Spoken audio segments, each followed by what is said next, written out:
Hello guys, welcome back to लॉगरी।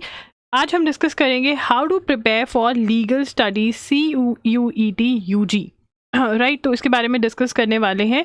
If you want separate videos for English for general test तो आप comment कर देना, and if you want monthly targets for CUET UG you need to tell me that yes we want that and I will give you those targets. English general studies का पूरा, general test का पूरा analysis. तो इस video में हम क्या देखने वाले हैं? सबसे पहले सिलेबस, राइट, और सबसे इम्पॉर्टेंट चीज़ जो है वो इम्पॉर्टेंट टॉपिक्स। यस, इस एग्ज़ाम की स्पेशली सब्जेक्ट की एक खासियत है, अगर आप PYQs एनालाइज करते हो, जो मैंने आपके लिए कर दिए हैं क्योंकि मुझे पता है कि आपके पास थोड़ा कम टाइम है बट प्रिपरेशन आप बहुत अच्छी करना चाहते हो, तो वो इम्पॉर्टेंट टॉपिक्स मैं आपके लिए लेकर आई हूँ। थोड़ा सा CUET UG के बारे में जानेंगे एंड लीगल स्टडीज़ के बारे में हम यहाँ पर डिटेल में बात करेंगे कि कैसे प्रिपरेशन स्टार्ट करना चाहिए, फ्रॉम वेयर टू स्टार्ट। वो कौन से टॉपिक्स हैं कि अगर आप वो अच्छे से कर जाते हैं, ठीक है, और बाकी सब ठीक ठाक से भी कर जाते हैं, तो आप CUET में UG में बहुत अच्छे मार्क्स लेकर आ सकते हैं लीगल स्टडीज़ के अंदर, राइट। आई होप आपने अभी तक चैनल को सब्सक्राइब कर लिया होगा, क्योंकि यहाँ पे लॉ एंट्रेंस एग्जाम्स के बारे में बहुत ज़्यादा स्ट्रैटेजीज, बहुत सारी स्ट्रैटेजीज, बुक्स के बारे में सब कुछ बताया जाता है। And if you want to clear your law entrance exam, if you want to get admission in your dream law school, it is important कि आप ये स्ट्रैटेजीज मिस ना करें और जल्दी से अप्लाई कर लें वो टिप्स और ट्रिक्स जो बच्चे अप्लाई करते हैं, लॉगरिथम्स अप्लाई करते हैं और एग्ज़ाम क्लियर करते हैं। चलिए स्टार्ट करते हैं। ये वाला जो एग्ज़ाम है ये कहाँ कहाँ पर मेजरली एक्सेप्ट किया जाता है, ये सारी यूनिवर्सिटीज़, ठीक है। यहाँ पर मेजरली जो है वो है यूनिवर्सिटी ऑफ इलाहाबाद और बनारस हिंदू यूनिवर्सिटी जो है, वहाँ पर जो 5 ईयर लॉ है वहाँ पर ये एग्ज़ाम एक्सेप्ट किया जाता है। BHU, ठीक है, यहाँ पर BHU शायद मुझे मिल नहीं रहा है अभी। बनारस हिंदू यूनिवर्सिटी जो है वहाँ पर भी एक्सेप्ट किया जाता है, ठीक है। यस, बनारस हिंदू यूनिवर्सिटी, ठीक है, वहाँ पर एक्सेप्ट किया जाता है ये। उसके बाद आगे चलेंगे, कंप्यूटर बेस्ड टेस्ट होता है। इसकी मॉक टेस्ट की आप प्रैक्टिस loggery.in पर कर सकते हो। कौन कौन चाहता है कि लॉगरी लेकर आए इस बार मॉक टेस्ट CUET UG के? PG के तो देखो हम लेकर आए थे लास्ट ईयर, PG के कौन कौन चाहता है कि इस एग्ज़ाम के भी हम लेकर आए? ऑब्जेक्टिव टाइप MCQ टाइप के क्वेश्चन होंगे। अगर आप कहेंगे कि हाँ लेकर आओ मॉक टेस्ट, तो अवेलेबल वो होंगे loggery.in पर, ठीक है। तो यहाँ पर ये जो है ना लीगल स्टडीज़, ये हमारा डोमेन सब्जेक्ट माना जाएगा, ठीक है। क्या माना जाएगा? Domain subject. और इसके अंदर आपको क्लास 12 का NCERT का सिलेबस कवर करना होता है। तो लीगल स्टडीज़ के लिए आपको क्लास 12 की NCERT की बुक कवर करनी होती है, जिसका लिंक आपको डिस्क्रिप्शन बॉक्स में मिल जाएगा अगर बाई चांस आपके पास नहीं है, ठीक है। मैंने अपनी वेबसाइट पे शेयर करी हुई है।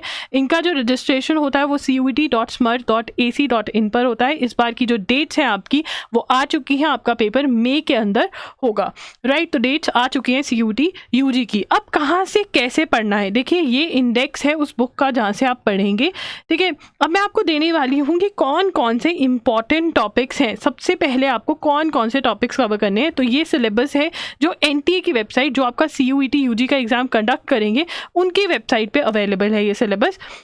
यहाँ पर there will be 1 question paper which have 50 questions. हमें ऑप्शन है कि हम 50 में से 40 क्वेश्चंस जो है अटेम्प्ट कर सकते हैं, ठीक है। वी हैव दिस लिबर्टी कि 50 में से 40 हमें चूज़ करके अटेम्प्ट कर लेने हैं, 10 हम छोड़ सकते हैं, ठीक है।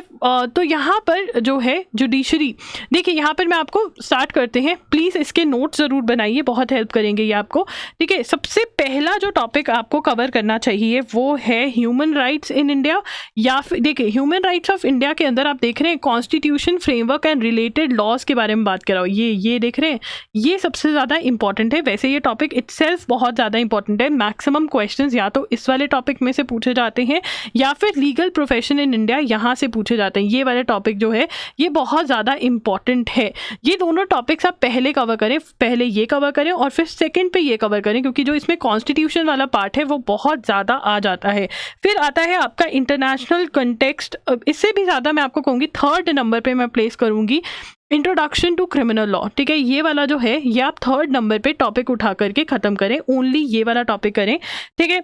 उसके बाद नेक्स्ट जो टॉपिक्स हैं वो ऑलमोस्ट 2 से 1 से 3 क्वेश्चंस आ जाते हैं, तो आप देखिए टॉर्च कर जाइए, ठीक है। फिर भी ज़्यादा क्वेश्चंस आए हुए हैं और 1 और 2 वाले जो टॉपिक्स रह जाते हैं वो मैं बता देती हूँ कि कौन कौन से हैं। देखिए आर्बिट्रेशन में से लोकपाल, लोकायुक्ता, ओबर्ड्समैन में से क्वेश्चन, आर्बिट्रेशन में से क्वेश्चन आ ही जाते हैं, तो ये पूरा ही टॉपिक आप करके जाइए। इसमें से आपके टॉपिक्स आ जाते जाते हैं। इंटरनेशनल कंटेक्स्ट जो है इसकी बात करिए तो हमने 1 2 3 4 मार्क कर लिया था। 5th नंबर पे मैं आपको कहूँगी कि आप इंटरनेशनल वाला करके जाइए और 6th नंबर पे आप आर्बिट्रेशन कर जा सकते हैं। ठीक है, जितनी भी लैंडमार्क जजमेंट्स है वो अच्छे से करके जाइए बिकॉज उसमें से क्वेश्चन आता है। एंड गाइस सॉरी मैं यहाँ पे चेंज करना चाहूँगी। ठीक है, इससे पहले कि आप इंटरनेशनल और ये पढ़ें, मैं 5th नंबर पे प्लेस करूँगी जुडिशरी वाला टॉपिक। ये इसमें से आपको 3 to 4 क्वेश्चन एक्सपेक्टेड रहते हैं विच इज़ इंपॉर्टेंट। तो 5th नंबर पे आप ये कवर करें। ठीक है, 6th पे ये कवर कर लें और फिर इंटरनेशनल वाला कवर करें। ठीक है, 7th नंबर पे ये आपके टॉपिक्स हैं जो सबसे ज़्यादा इंपॉर्टेंट है, ये आपको करके जाने पहले। एंड फिर अगर टाइम मिले तो बाकी सारे टॉपिक्स, कॉन्ट्रैक्ट्स में से एक क्वेश्चन, एक या दो क्वेश्चन ही आते हैं, ये भी कर जाइए। मतलब ये बाद में करिए। Property law, contracts, admin law, ये सारा बाद में पढ़ सकते हैं। और लीगल सर्विसेज वाला जो है ये भी आपको मतलब आप बाद में कर जा सकते हैं। ये मार्क नहीं कर रही हूँ मैं, इसमें से भी 1 या 2 क्वेश्चंस आ जाते हैं। सबसे ज़्यादा इंपॉर्टेंट जो मैंने मार्क करे हैं वो है जो बाकी बचते हैं, जैसे लॉ ऑफ प्रॉपर्टी, कॉन्ट्रैक्ट्स, ये आपको पढ़कर जाना है, ऐसा नहीं है, बट ये बाद में पढ़िए। जो इंपॉर्टेंट वाले टॉपिक्स हैं वो पहले कर जाइए। ठीक है ना, तो ये मैंने आपको बता दिया। अब यहाँ पर जो लीगल टर्म्स, लीगल मैक्सिम्स हैं, ठीक है, वो भी आ जाती हैं, तो वो भी आप अपनी पूरी कवर करके जाइए। वो तो आप अगर आप हर रोज़ की 1 भी अच्छे से करके जाने लग जाएंगे ना तो बहुत बढ़िया से आपकी कवर हो जाएंगे। इनका ऊपर आप ऑनलाइन सर्च कर सकते हैं। ठीक है, एंड अगर आप चाहते हैं कि मैं आपको ये सारे टॉपिक्स पढ़ाऊँ, ठीक है ना, बैच स्टार्ट करूँ इसका, तो आप कमेंट कर सकते हैं। वैसे मैंने आपको बता दिया कैसे पढ़ना है, बुक का लिंक आपको मिल जाएगा। अब यहाँ पर मैं आपको बताना चाहती हूँ क्वेश्चन टाइप्स। देखिए, क्वेश्चन टाइप्स जो है ना थोड़े आपको अच्छे से ही पढ़ना पड़ेगा, क्योंकि क्वेश्चन टाइप जो यहाँ पर मैंने स्टडी किया है आपके लिए वो आ रहे हैं मैच द फॉलोइंग। ठीक है, डेट वाइज लगाना, मैच द फॉलोइंग। ठीक है, 1 मिनट मैं ढंग से लिख लूँ इसको। Match the following question type आता है। ठीक है, फिर डेट वाइज इसको अरेंज करें। ठीक है, arranging date wise chronological order में। ठीक है, अरेंज आ जाता है कि डेट वाइज अरेंज करें। फिर जितनी भी जजमेंट्स हैं उसके क्वेश्चंस बहुत सारे दिखे मुझे। लैंडमार्क जजमेंट्स पूरी बुक में जितने भी हैं उनको अच्छे से करें। आपको 3 to 4 क्वेश्चंस आते ही आते हैं। ठीक है, सेक्शन नंबर, जो इंपॉर्टेंट सेक्शन नंबर हैं, जैसे मर्डर का सेक्शन क्या है ये ज़रूर याद करें, बहुत आता है ये। ठीक है, डेट वाइज एक्ट, कौन सा एक्ट पहले आया, कौन सा बाद में आया, तो थोड़ा डिफ़िकल्ट ये वाला क्वेश्चन मुझे लगा कि यह डिफ़िकल्ट लेवल इसका है, क्योंकि क्रोनोलॉजिकल डेट वाइज में अरेंज करना या फिर एक्ट बताना कौन सा पहले आया कौन सा बाद में आया, तो उसके लिए एक अच्छी रीडिंग, एक अच्छा मेमोरी बेस आपको चाहिए। राइट, तो अगर आप चाहते हो कि लॉ गिरी आपके लिए मॉक टेस्ट लेकर आए, ठीक है ना, जिसके अंदर आपकी बहुत अच्छी प्रिपरेशन को टेस्ट कर सकें और फिर बताएं कैसे इंप्रूव करना है, तो कमेंट करना। अगर आप चाहते हो मैं इंग्लिश और जनरल टेस्ट पर ही ऐसे एनालिसिस कर लेकर आऊँ और बताऊँ कैसे क्या कौन से टॉपिक्स बहुत ज़्यादा इंपॉर्टेंट है वो बताना। एंड अगर आप चाहते हो कि एक कंबाइंड आपको मंथली टारगेट्स का मैं वीडियो बना कर दूँ तो उसके लिए भी कमेंट कर देना, मैं ये ज़रूर करूँगी आपके लिए। ठीक है, और ये जो है प्रिपरेशन स्टार्ट कर दीजिए। ये कोई इतना डिफ़िकल्ट नहीं है। जो टॉपिक्स में से क्वेश्चन आ रहे हैं ना वो तो ईजी ही है, बट हाँ आपको अच्छे से पढ़ना पड़ेगा बिकॉज क्वेश्चन टाइप जो है वो एक डेप्थ में जा रहा है। ठीक है, अगेन अगर आप मेरे से मॉक टेस्ट आते हैं तो कमेंट करना पड़ेगा, एंड मॉक टेस्ट अगर आते हैं तो वो loggery.in पर आएंगे।